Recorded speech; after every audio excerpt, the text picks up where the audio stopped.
Hello my dear students, welcome to all of you in technical academy.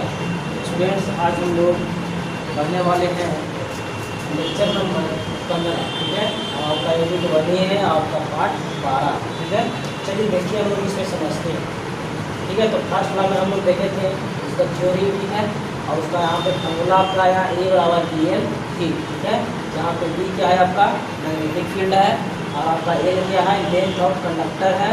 ठीक है, कितना length का conductor जो है आपका इलेक्ट्रिक फील्ड है उसमें क्या करेंगे इंसाइड करेंगे, मतलब उसके अंदर रखेंगे। ठीक है, और भी आपका क्या है वेलोसिटी ऑफ फील्ड है, फील्ड का कितना वेलोसिटी है वो दर्शाता है ये, और ई जो है आपका ये दर्शाता है। देखिए फर्स्ट नाम में हम क्या बताएं। ठीक है, फर्स्ट नाम में हम यही बताया देखिए एक आपका नॉर्थ पोल लीजिए।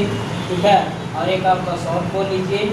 आई आपका मैग्नेटिक फील्ड है। ठीक है, यहाँ क्या मैग्नेटिक फील्ड है, इससे क्या आपका फ्लक्स जा रहा है। ठीक है, तो यहाँ पे क्या किया गया है कि एक कंडक्टर को रख दिया गया है और यही कंडक्टर के रखने के कारण क्या होता है कंडक्टर रोटेट करता है, जिसके कारण क्या होता है आपका ये जो होता है, इसीलिए आपका ये बराबर फॉर्मूला यहाँ भी बराबर आया था बी एल भी। ठीक है, तो आप माइंड में रखिएगा। या तो हम लोग एक और अलग तरीका से समझते हैं कि आपका फर्स्ट लॉ क्या कहता है। ठीक है, देखिए क्या है व्हेन ये conductor is placed in magnetic field, जब कंडक्टर को प्लेस्ड कर देते हैं मतलब रख देते हैं मैग्नेटिक फील्ड में। ठीक है, एंड स्टार्ट टू रोटेट, ये क्या हो गया वो कंडक्टर को हम लोग स्टार्ट करवा दिए, रोटेट करना क्या कर दिए स्टार्ट करवा दिए, तो स्टार्ट करवा दिए तो अब क्या होता है इसको देखिएगा। ठीक है, तो देखिएगा यहाँ पे आपका क्या कर रहा है and start to rotate which cuts the magnetic line. अब ये मैग्नेटिक लाइन जो आपका फ्लो हो रहा है आपका क्या है मैग्नेटिक लाइन। ठीक है, यही मैग्नेटिक लाइन को फ्लक्स कहते हैं, आता है समझ में। तो ये मैग्नेटिक लाइन जो फ्लक्स मैग्नेटिक लाइन जो गुजर रही है इसको क्या करेगा जब कंडक्टर रोटेट करेगा तो कट करेगा कि नहीं, बिल्कुल कट करेगा। तो कट करेगा तो क्या हो रहा देन एंड ईएमएफ इंड्यूस, तब क्या होगा आपका ईएमएफ इंड्यूस होगा और उसके बाद फिर कंडक्टर को ईएमएफ होगा, उसी को हम लोग क्या कहते हैं फैराडे फर्स्ट लॉ कहते हैं, जिसे हम लोग समझते हैं। देखिएगा मान लीजिए कि आपका नॉर्थ पोल है और ये आपका साउथ पोल है। ठीक है, नॉर्थ पोल और साउथ पोल है, इसमें आपका देखिए कंडक्टर आपका इस तरीका से घुसा हुआ है, इसका हम लोग नाम दे दिए हैं ए बी सी डी। ठीक है, ये पहला कंडीशन जब रख दिए हैं, रोटेट नहीं करवाए पहले रखा हुआ है। ठीक है, मैग्नेटिक फील्ड में। ठीक है, अब इसके बाद क्या कर रहे हैं इसको रोटेट करवाना स्टार्ट किए, तो जब रोटेट करवाना स्टार्ट किए तो क्या होगा कि थोड़ा सा रोटेट करेगा तो आपका इस तरीका से होगा कि नहीं, इस तरीका से होगा। तो इस तरीका से जब होगा तो आपका देखिए यहाँ से थोड़ा सा झुक गया है इसमें। ठीक है, झुक गया है तो यहाँ पे पोजीशन वही रहेगा, लेकिन क्या होगा थोड़ा सा इस तरीका से रोटेट हो जाएगा। ठीक है, रोटेट हम लोग करवा रहे हैं, कंडक्टर आपका इस तरीका से सीधा है और इसको लोग क्या करवा रहे हैं रोटेट करवा रहे हैं। ठीक है, रोटेट करवा रहे हैं तो यहाँ थोड़ा सा रोटेट किया है, थोड़ा सा रोटेट किया तो देखिए आपका इस तरीका से हो गया। ठीक है, और आपका पोजीशन आपका ए बी सी डी वही रह गया। ठीक है, ये आपका दूसरा कंडीशन। ठीक है, तीसरा में देखिए जब इसको रोटेट करवाएं तो इस तरीका से रोटेट करवाएं तो आपका क्या होगा इस तरीका से होगा, तो इसको रोटेट वैसे हो गया। तो जब ऐसे हो गया तो इधर वाला जो नाम लिए थे इधर वाला वो आपका उधर चला जाएगा और उधर वाला आपका इधर आ जाएगा। ठीक है, इसीलिए यहाँ पे क्या था ए आपका इधर आ गया और बी पॉइंट आपका इधर आ गया रोटेट होकर के, आपका डी इधर चला गया, आपका सी इधर से इधर। ठीक है, मतलब पूरा इस तरीका से रोटेट कर दिया।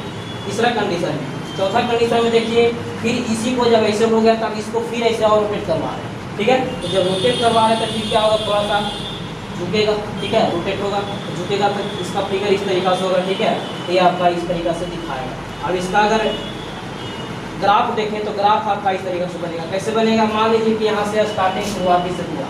ठीक है, शुरुआती से स्टार्टिंग हुआ तो यहाँ से मान लीजिए कि यहाँ तक गया।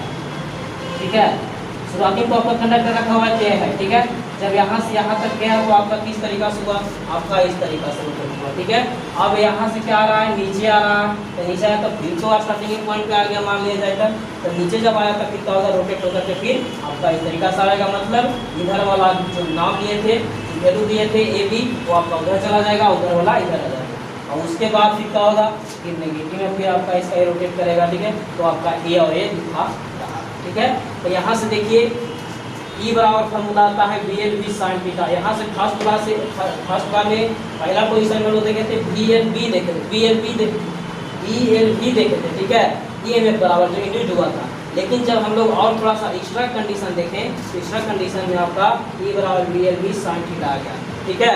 तो हम लोग थीटा के अनुसार इसको रोटेट करवाए थे, ठीक है।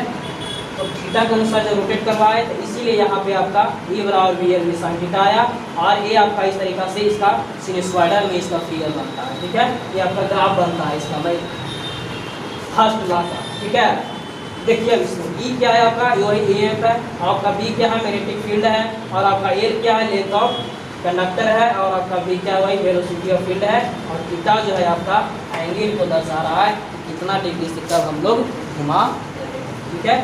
अब दूसरा लॉ देखिए, दूसरा लॉ क्या कहता है कि magnetic of induced EMF is directly proportional to rate of change of flux and a total number of turn of coil. कहने का मतलब हुआ कि जो magnetic field, sorry second law क्या कह रहा है कि magnitude of induced EMF is directly proportional, जो आपका EMF इंड्यूस्ड हो रहा था, ठीक है, वो आपका डायरेक्टली प्रोपोर्शनल होगा इसके आपका जो rate of change of flux, जितना आपका दर से आपका फ्लक्स चेंजिंग करवाया जा रहा था उसके रेट से आपका क्या होगा, वो चेंजिंग होगा, और टोटल नंबर ऑफ टर्न मतलब कितना नंबर ऑफ टर्न है, ठीक है, उसके अनुसार जो कॉइल का वो आपका डायरेक्टली प्रोपोर्शनल हो जाएगा। तो यहीं से आपका आया कि E डायरेक्टली प्रोपोर्शनल d∅dt, मतलब कितना टाइम में कितना फ्लक्स जो है आपका चेंज हो रहा है, ठीक है, वो आपका इक्वेशन फर्स्ट हो गया। और एक आपका E बराबर आ गया E डायरेक्टली प्रोपोर्शनल L, जो आपका क्या बता रहा है, आपका नंबर ऑफ टर्न बता रहा है, ठीक है। यहाँ से दोनों इक्वेशन को अगर मिलाएंगे तो मेरा आता है E directly proportional N d∅dt, ठीक है। और E बराबर यहाँ से जब प्रोपोर्शनलिटी को हटाते हैं तो K इंटू N d∅dt होता है। अगर वैल्यू K को अगर हम 1 मान लें तो यहाँ से मेरा डायरेक्टली फॉर्मूला आता है E बराबर N d∅dt, ये आपका सेकेंड लॉ से प्राप्त होता है। थोड़ा सा आप लोगों को यहाँ पे डाउट हो रहा होगा कि नंबर ऑफ टर्न्स क्या होता है सर, ठीक है। तो देखिए नंबर ऑफ टर्न्स क्या होता है, जैसे देखिए नंबर ऑफ टर्न्स कहने का मतलब कि कितना घूम रहा है, ठीक है। टर्न्स मतलब क्या हो रहा है, घूम रहा है, ठीक है। कितना पार्ट मतलब कितना बार रोटेट कर रहा है। जैसे अगर मान लिया जाए कि ये अगर ले लिए तो यहाँ अगर 0 पोजीशन है, ठीक है, तो यहाँ से अगर ये चला तो यहाँ से ही चला तो यहाँ तक आवे में कितना मतलब बार यहाँ पे आया है, ठीक है। जैसे मान लीजिए कि यहाँ से यहाँ तक आया, फिर यहाँ से यहाँ तक आएगा, यह मान लीजिए कि 0 डिग्री है, ठीक है, यह मान लीजिए कि 90 डिग्री है, ठीक है, इस तरीक़ा से।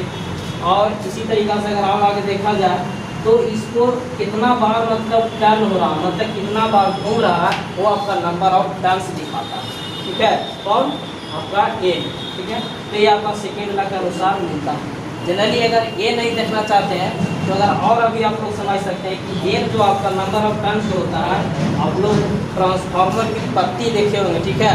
ट्रांसफार्मर की पत्ती जो आपका पतला पतला इस तरीक़ा से आपका कॉइल का बना रहता है, ठीक है, इस तरीक़ा से आपका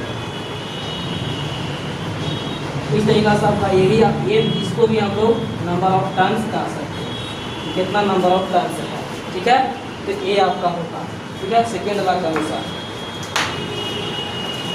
तो आप लोगों को समझ में आ गया होगा फैराडे लॉ, है ना, फैराडे इलेक्ट्रोमैग्नेटिक इंडक्शन का आपका फर्स्ट लॉ हो गया और एक आपका सेकेंड लॉ हो गया, ठीक है।